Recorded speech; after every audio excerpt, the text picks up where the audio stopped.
এর লেগে আর এক এলাকার এমপি গিয়া সংসদ বিচার দেয় স্পিকারের দ্বারা। মাননীয় স্পিকার আমরা ইজ্জত থাকে না হলতা হইলিতেছে। মানে বুঝবেন আপনি টাকা বরাদ্দ পাইছেন ইখাতা খেরে কইছিলাম। আবারও এমপি চুন্নু মিয়াকে নিয়ে ব্যারিস্টার সুমন হাসতে হাসতে অপমান করলেন। তো বন্ধুরা, শুধু তাই না, ব্যারিস্টার সুমন চুন্নু মিয়াকে নিয়ে এমন কিছু মজাদার কথা বললেন যা শুনলে আপনারা হাসতে হাসতে শেষ হয়ে যাবেন। তো বন্ধুরা চলুন, ভিডিওতে আর বেশি কথা না বলে সরাসরি আজকে আমরা ব্যারিস্টার সুমনের মুখ থেকে শুনে আসি চুন্নু মিয়ার কথা। আপনারা একটা খালি ঘটনা কই, এই ফানি আতলিয়া হইতাছি যে এমপি বার পরে 5 মাসের যে লাইন আমি দেখছি, খালি যদি না করতাম না গো লাগতো না গো লাগতো না না গো লাগতো না গো লাগতো না গো কইয়া মুঠে লইলাই যে না রে তা তো আমার জমা হইল না 5 কোটি টাকা অ্যাকাউন্ট। 5 কোটি আমার অ্যাকাউন্টের মধ্যে জোরচোরা 500-1000 টিকির নোট খালি জমা হইল না। এবং এমনই দুর্ভাগ্য আমার, সারা বাংলাদেশের মধ্যে একমাত্র আমি এমপি যে সাহস করে আমার এলাকার মানুষ এবং সারা বাংলাদেশের মিডিয়ারে কইয়া দিছি যে আমি 29.5 কোটি টাকা পাইছি। আর কি একটা দেশও জন্মাইছি চিন্তা করুন। আমি এখানে কই দিলাম এর লেগে আর এক এলাকার এমপি গিয়া সংসদ বিচার দেয় স্পিকারের দ্বারা। মাননীয় স্পিকার আমরা ইজ্জত থাকে না হলতা হইলিতেছে। মানে বুঝবেন আপনি টাকা বরাদ্দ পাইছেন ইখাতা খেরে কইছিলাম, এর লাগে আমার বিচার হারা করে দিছে। ই দেশে কিতা দেখলাম আপনি, কিতা দেশ রে বাপ রে বাপ। ইখানে লাগে আমার পুরস্কার দিতে আসেন না যে একটা পোলা বা সাহস করে বা আপনারা একটা খালি ঘটনা কই, এই ফানি আতলিয়া হইতাছি যে এমপি বার পরে 5 মাসের যে লাইন আমি দেখছি, খালি যদি না করতাম যে না রে তা তো আমার জমা হইল না 5 কোটি টাকা অ্যাকাউন্ট। কত হইল না 5 কোটি আমার অ্যাকাউন্টের মধ্যে জোরচোরা 500-1000 টিকির নোট খালি জমা হইল না। মানে আমি যদি খালি নিমরাজি থাকতাম যে সালামি দেয় দেখছেন না গো লাগতো না গো কইয়া মুঠে লইলাই দেখছেন না নি। ধরেন আপনার নাতি আইছে, রাখ রে নাতি রাখ কয় না না দরকার কিতা আবার একটু আটটা খুললেন হেগা। দেখছেন না আপনি, আমি এমপি বার পর যদি খালি কইতাম যে এরা যেভাবে আটটাছে আমারে না লাগতো না কইয়া যদি একটু আটটা মুট করতাম তাহলে 5 কোটি আই হয়। আমি যেই আমার আদে আমি কই রে আমার ফুলাফুরি রে ইটা হারাম খাইয়া নষ্ট করে বাবা আমার এই আদার দিও না। এর মানে আমি চিন্তা করি যারা আদার খাইছেন তারা এই 15-20 বছর ধরে কি দাঁত আদার খাওয়া খাইছেন। আদার কিভাবে খাইছেন বোঝা যাইতেছে। যেমন এবার আমি টাকা পাইছি কতবার, এই দেশ কিতা দুর্ভিক্ষ আছিল না, যে কোনো টাকা আইছে না আপনারা হইতে আর বা কোনো বরাদ্দ আইছিল না। এর লাগে কই মজা মারে ফজা ভাই, আর আমরা খালি উদাই বইটা ভাই। আপনারা টেকার কি জাত মুরাদ আমি পাইতাছি আপনার কোনো ধারণই নাই।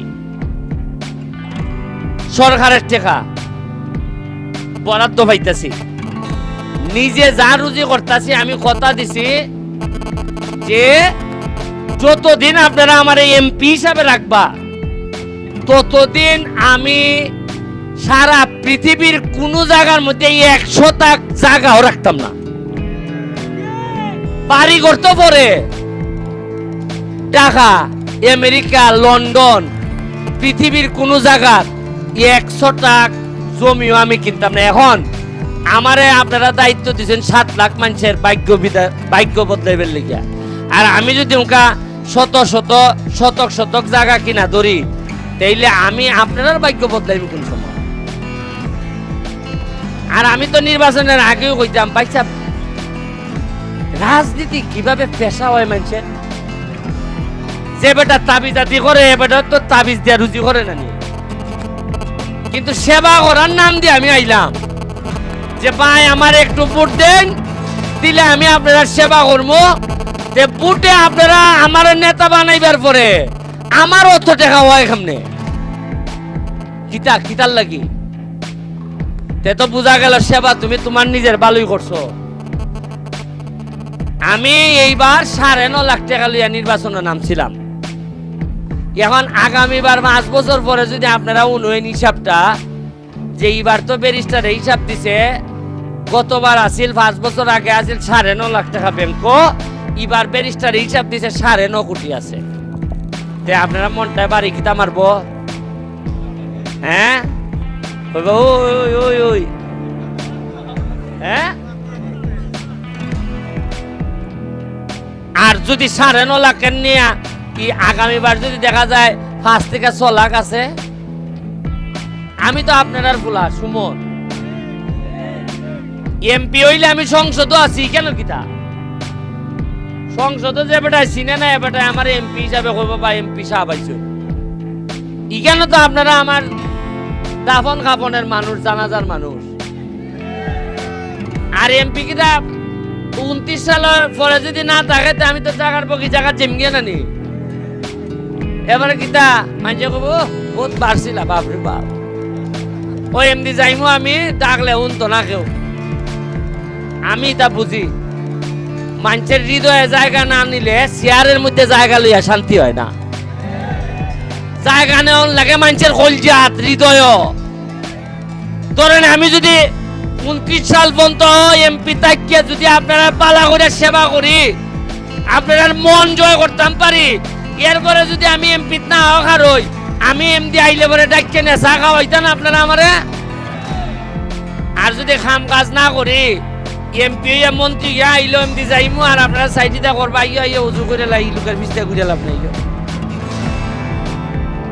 মানুষ তো নেতারা জানে না যে ফিসিতে বইয়া জনগণে কিতা কয়। যদি উনতো কি পরিমাণ নেতার বাপ মারে তুইলে যে মানুষে গাইলে আইতা, যদি নেতায় উনতো বালা বেটা হইলে এটা সাইডে গেল কেন? আমি দিন গেছি মন্ত্রণালয়, একটা রাস্তা আপনার শিমুল ঘর থেকে সাতিয়ান থেকে শিমুল ঘর মাধবপুর এমন বাঙ্গা। আমি গিয়া সচিব রেগিয়া কইতাছি যে ভাই সাহেব আমার একটু বাঁচাইন। হয় কি তুই যা আপনি বিপদে পড়ছেন কিতা? আমি কই মানুষে খাবার সুবর খুললে আমারে গাই লিতেছে। কারণ সিএনজিটা ত্যাগ না খায়, প্রতি ত্যাগ নাই আমার বাপ মারে দুইটা মারে। হয় তারে করে তারে পুট দিছিলাম উন্নয়ন। যেখানে যাইতেছি মানুষে যেভাবে খামের কথা হয়, আমার যেমন লাগে, যেমন গত 15-20 বছর ধরে কোনো খাম আইসিই নেই দেশে। আচ্ছা ধরুন খাম থাকতে পারে সাইটি দিয়া সিফা দিয়া, মেইন রোডের ব্রিজ হয় না, ওইছে না, তে খামটা হইছে কোন সময়?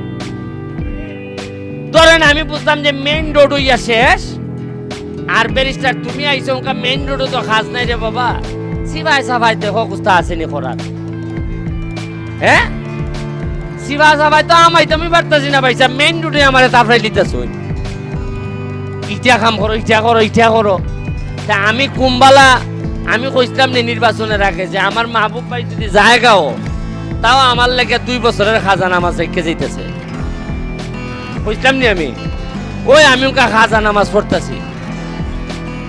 উনকা আমার স্বপ্ন দেখার কথা, আমি সোনারঘাট মাধবপুরের মানুষের লইয়া কেমনে জজ বানাইতাম, ব্যারিস্টার বানাইতাম, ম্যাজিস্ট্রেট বানাইতাম, বড় আলেম বানাইতাম, কেমনে এটা স্বপ্ন চিন্তা করতে আসলাম।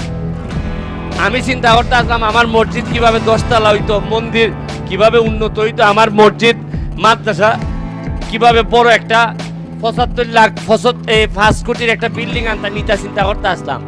এখনো আমার চিন্তা করণ লাগতেছে যে খালি সিঁড়ি গাড়ি লিয়ে যাওনি যায় না বলে ব্রিজ হইছে।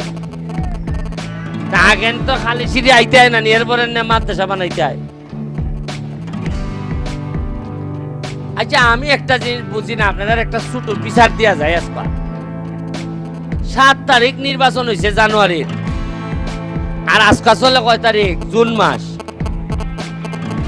মে মাস, 5 মাস হয়েছে। কয় মাস হয়েছে? মানে আমি এমপি যে কয় মাস হয়েছে? 5 মাসে আমি বরাদ্দ পাইছি 29.5 কোটি টাকা। কত টাকা? আচ্ছা ভাই সাহেব, আপনারা আমিও তো রাজনীতি করছি, আপনারাও করছেন, আপনারাও বিভিন্ন নেতাদের সাথে যোগাযোগ আছে, চেয়ারম্যান, উপজেলা চেয়ারম্যান, এমপিদের সাথে যোগাযোগ আছে। তো বন্ধুরা, ব্যারিস্টার সুমনের বক্তব্য এবং চুন্নু মিয়াকে নিয়ে ব্যারিস্টার সুমনের কথাগুলো আপনাদের কাছে কেমন লাগে অবশ্যই কমেন্ট বক্সে কমেন্ট করে জানিয়ে দিন।